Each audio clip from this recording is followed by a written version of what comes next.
অনেক দিনের জন্য বাড়ি থেকে বেরিয়ে পড়েছিলাম। আর মা-বাবাকে টাটা বলে হাওড়া থেকে সোজা মিথিলা এক্সপ্রেস ধরে রওনা দিয়েছিলাম বিহারের উদ্দেশ্যে। আজকে আমার প্রথম ডেস্টিনেশন ছিল বিহারের মতিহারি। বিহারে বহু জায়গায় আমার প্রোগ্রাম ছিল, কিন্তু মতিহারিতেই প্রথম প্রোগ্রাম। তাই আজকে আমি মতিহারির দিকে রওনা দিলাম।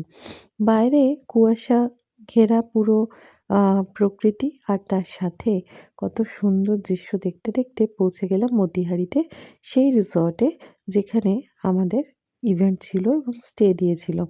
একটা টোটো ধরে চলে এসেছিলাম স্টেশন থেকে। আসার পরেই দেখো, হোটেলটা ছিল অসাধারণ। হোটেল কি বলছি, রিসর্টটা। আর এখানে আমার সাথে আরেকটি মেয়ে ছিল। ওই মেয়েটিও ডিজে, ও কলকাতা থেকে এসেছে।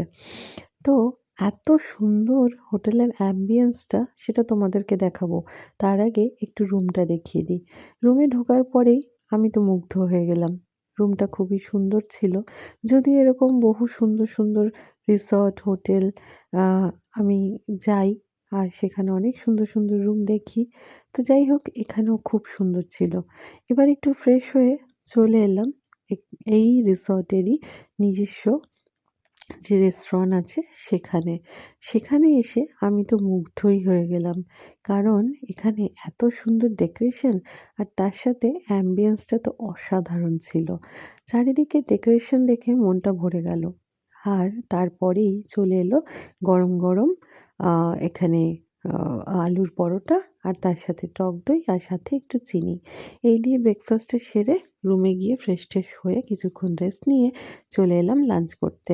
লাঞ্চে ছিল ডাল, আলু ভাজা, ভাত, পাঁপড় সেঁকা, আর তার সাথে ছিল চিকেন। এরকম এক বালতি ডাল কে খেতে পারে বলো? তা আমার পক্ষে সম্ভব নয়।